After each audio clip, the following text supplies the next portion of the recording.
Nouvelle édition de l'hebdo de l'EPST. Merci de votre fidélité à ce rendez-vous de chaque semaine. À la une, Willy Bakonga a lancé le lundi 7 septembre la session ordinaire de l'examen de édition 2020 à Lubumbashi dans la province du Haut-Katanga. Le ministre d'État, ministre de l'enseignement primaire, secondaire et technique, s'est réjoui de l'organisation de ces épreuves qui a enregistré 818 667 candidats finalistes sur toute l'étendue du territoire national.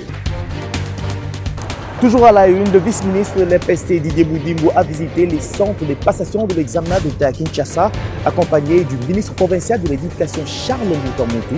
Toutes les conditions sanitaires ont été réunies pour sécuriser les élèves. Et puis, quatrième et dernier jour de la session ordinaire de l'examen d'État, c'est la fin d'une série d'épreuves organisées dans un contexte très complexe de crise sanitaire. Les différents élèves finalistes qui ont vu ce jour tant attendu arriver s'estiment satisfaits du bon déroulement de ces épreuves.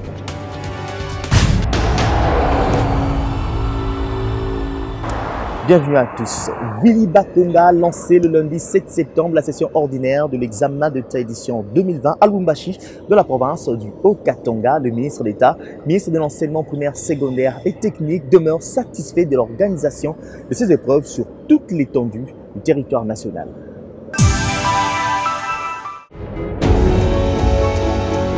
C'est la consécration des efforts immenses déployés pendant plusieurs semaines par le ministre d'État à l'EPST, alors que personne n'y croyait plus compte tenu de l'épidémie. Depuis le Haut-Katanga, Willy Bakonga a lancé officiellement ce lundi 7 septembre la session ordinaire de l'examen d'État édition 2019-2020 lors d'une cérémonie riche en couleurs au complexe scolaire Bellevue à Lubumbashi.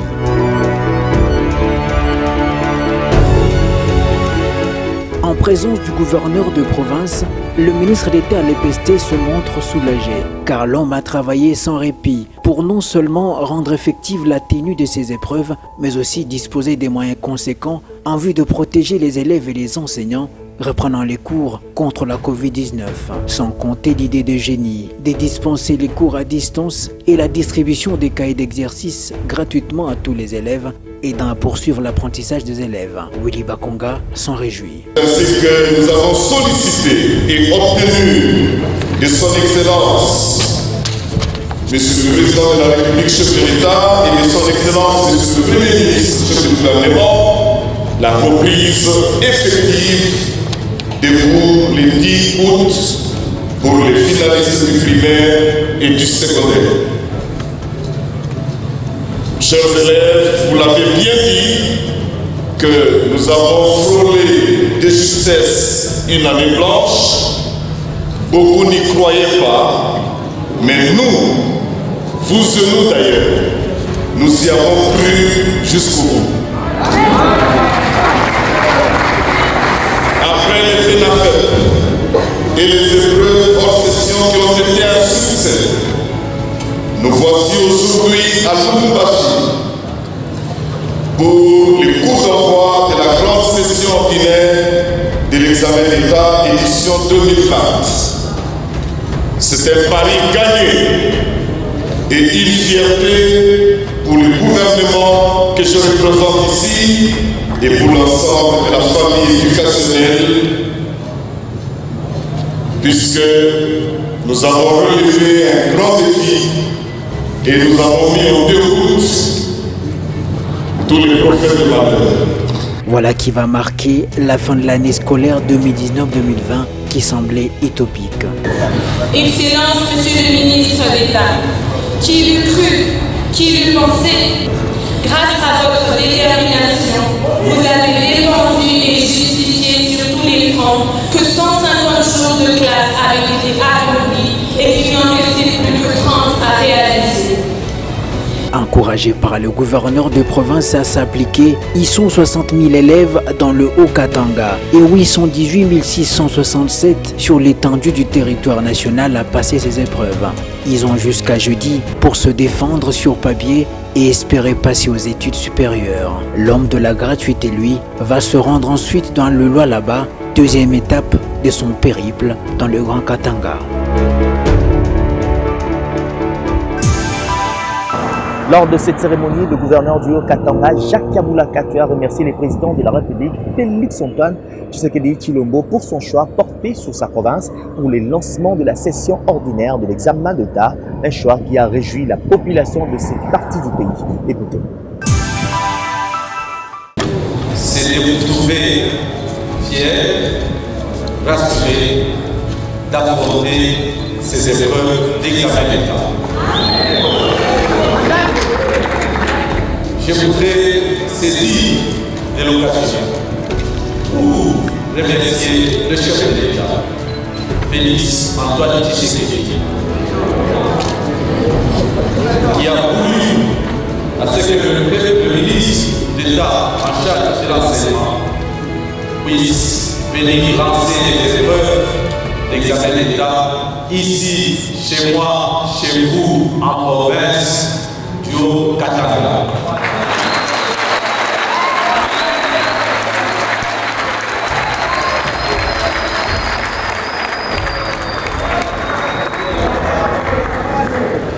Ce n'est pas un fait de hasard. Raison pour laquelle je me donne l'espérance de croire que vous serez les meilleurs élèves pour cette année.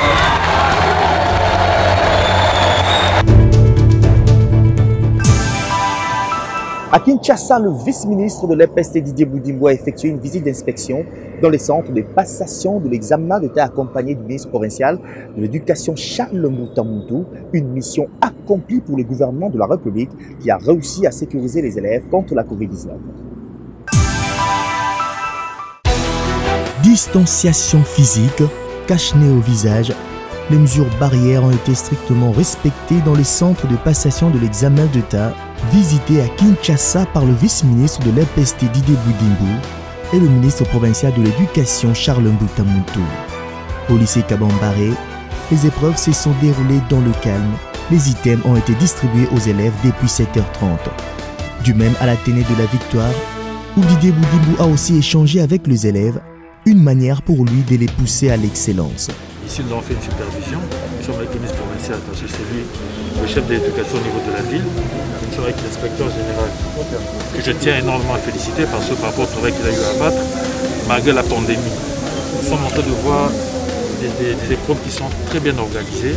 Et même à voir les items, on voit l'organisation dans les sous. Donc, je félicite énormément et je pense que nous devons continuer comme ça et les choses se passent jusque-là très bien. Et j'ose croire que d'ici jeudi à la fin de 14 jours, tout va se passer comme ça. 4 écoles au total ont été inspectées par le numéro 2 de l'EPST et les constats est plutôt positif sur le plan organisationnel. Nous sommes venus en tournée de supervision sous la conduite de son excellence sur le vice-ministre, étant donné que le go pour les 4 jours a été lancé à partir de l'Est de la République par son excellence le ministre d'État.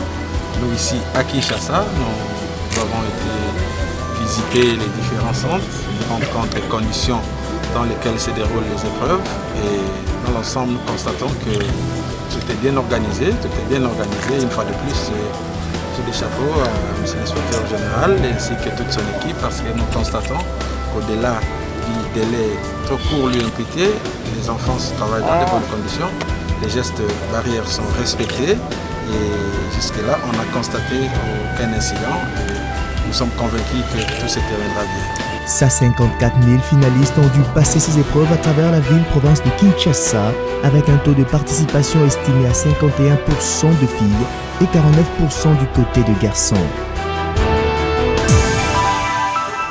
Même exercice au Congo central, cette fois c'est le gouverneur Atou Matubana qui a donné le go de l'examen d'État dans cette province en présence du secrétaire général à l'EPST Jean-Marie Mangobé. Ces deux personnalités ont instruit au chef des centres de ne chasser aucun élève pour des raisons de frais de participation et donc tous les candidats enregistrés au Congo central ont passé ces épreuves sans problème.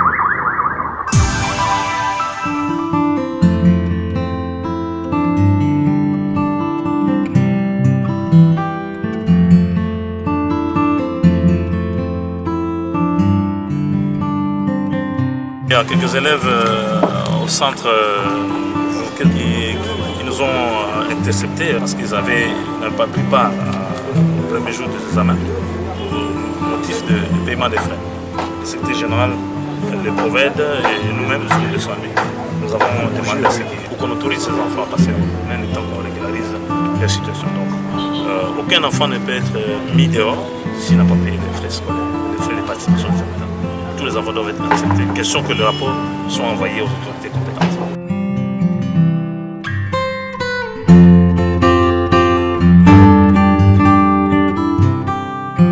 Il n'y a pas année blanche. Toutes les dispositions sont prises pour que les enfants, les élèves des classes montantes puissent avoir la possibilité de passer de classe ou de reprendre sur la base de la moyenne de points qu'ils ont réalisés pendant l'année.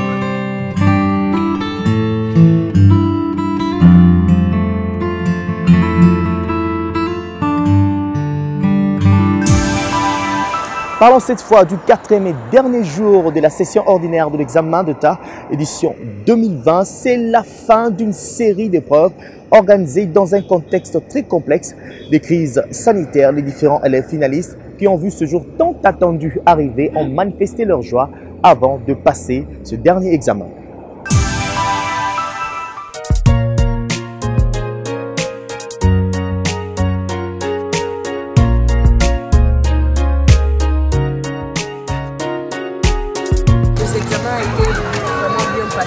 Par la grâce de Dieu, par moment je remercie l'Éternel de nous avoir donné le souffle de vie que nous avons aujourd'hui. On a tout présenté nos examens d'État. Par rapport aux examens, comment ça se passe? En tout cas pour moi, ça se passe très bien. On se débrouille, on se retrouve aussi.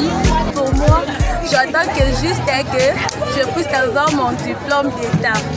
Nous ne s'attendions pas, même pas un petit peu. Et vraiment merci au ministre de l'EPST, M. Willy Bakonga, de nous faire vraiment cette grâce parce que déjà ça nous a vraiment aidé. On était vraiment soucieux de rester à la maison sans rien faire, malgré qu'on réfléchissait quand même, mais c'était vraiment très dur pour nous.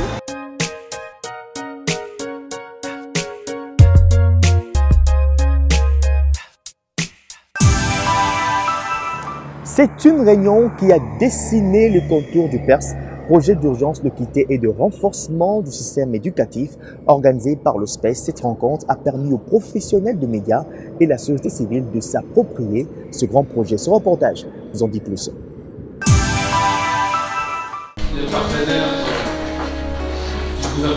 Le secrétariat permanent d'appui et des coordinations du secteur de l'éducation était face aux professionnels de médias et acteurs de la société civile ce vendredi au Centre de ressources pour enseignants de Kinshasa. Objectif, présenter les projets d'urgence d'équité et de renforcement du système éducatif PERS. Dans les classes, notamment de première année et deuxième année. Le professeur Valère Moussia, secrétaire permanent du SPACE, a dans son intervention expliqué aux parties prenantes les différentes articulations du projet, surtout en ce qui concerne les étapes de décaissement de 800 millions que la Banque mondiale a alloué au secteur de l'éducation. Je vous ai dit comment ce financement était structuré. Il comporte une partie appui budgétaire direct, 700 millions de dollars sur 3 ans, et une partie investissement, 100 millions de dollars. Les 700 millions de dollars seront versés au fur et à mesure, au prorata des résultats qui seront obtenus. Du côté de la société civile, cette appropriation est appréciée et saluée. Elle s'est dit prête à accompagner ces projets. Nous allons redoubler davantage les efforts, comme nous le faisons toujours, à travers le contrôle citoyen et de redevabilité, parce que c'est au gouvernement d'agir. C'est à nous, la société civile, à travers le contrôle citoyen de redevabilité, d'amener à l'autorité établie le plainte pour que ces derniers puissent rectifier ces tirs de manière à sorte que l'offre soit qualitative et améliorée sur base de plaintes récoltées sur terrain. Le média, la société civile sont conviés à leur tour à jouer les rôles de caisse de résonance pour éclairer la population sur le contour de ces projets. Voilà, c'est ici que se referme cette session de l'hebdo de l'EPST. Vous le savez, votre magazine de chaque semaine. Mesdames, Messieurs, merci de l'avoir suivi. À très vite pour un nouveau numéro.